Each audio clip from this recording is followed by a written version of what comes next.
Hello everyone, welcome back to Maths Club.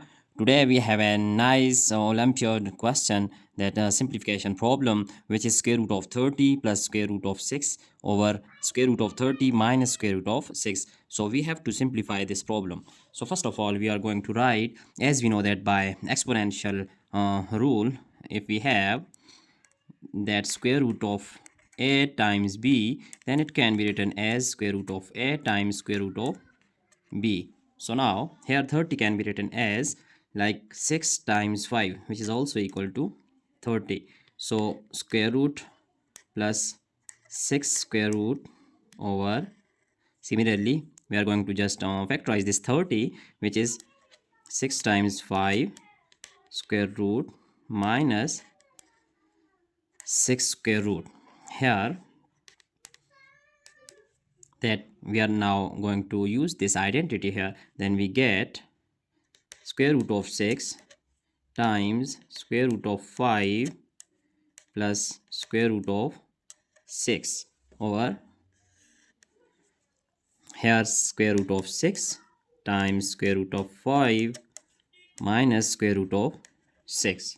So now here we see that square root of 6 here and square root of 6, it is common term, so taking common square root of 6, then we get here only square root of 5 and plus 1 all over. Similarly, taking common here square root of 6, then we have square root of 5 minus 1.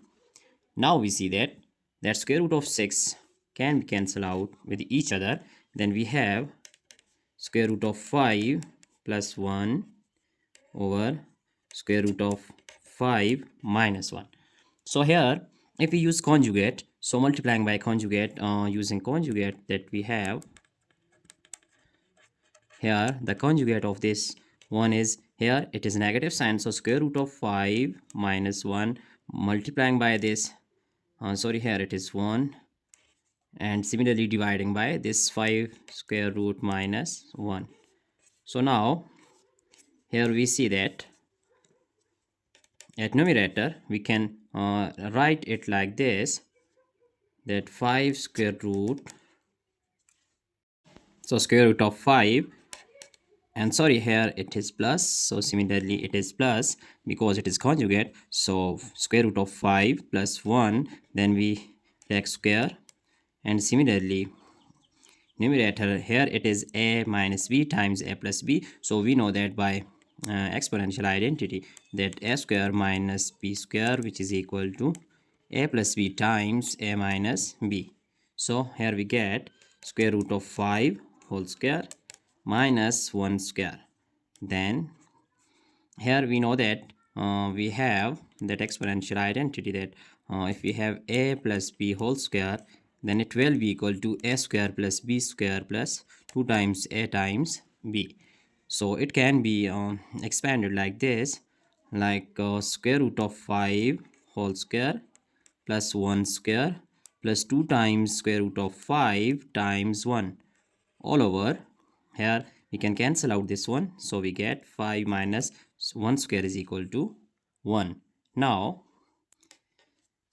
that it can be cancelled out with square roots, then 5 plus 1 square is 1 plus 2 square root of 5 all over 5 minus 1 is equal to 4. Hence our next step is 5 plus 1 is 6 plus 2 square root of 5 over 4. So here we take common, 2 can be we can take common 2, so 2 3 6 plus square root of 5 over this 4. So 2 1 is 2, 2 2s are 4, then we have 3 plus square root of 5 over 2. So it is our required answer. It is simplest form that we have find out. So our entire solution is that step by step you can see this. So hope you have understand this problem, and that's it for today. So don't forget to subscribe my channel. Thanks for watching. Goodbye.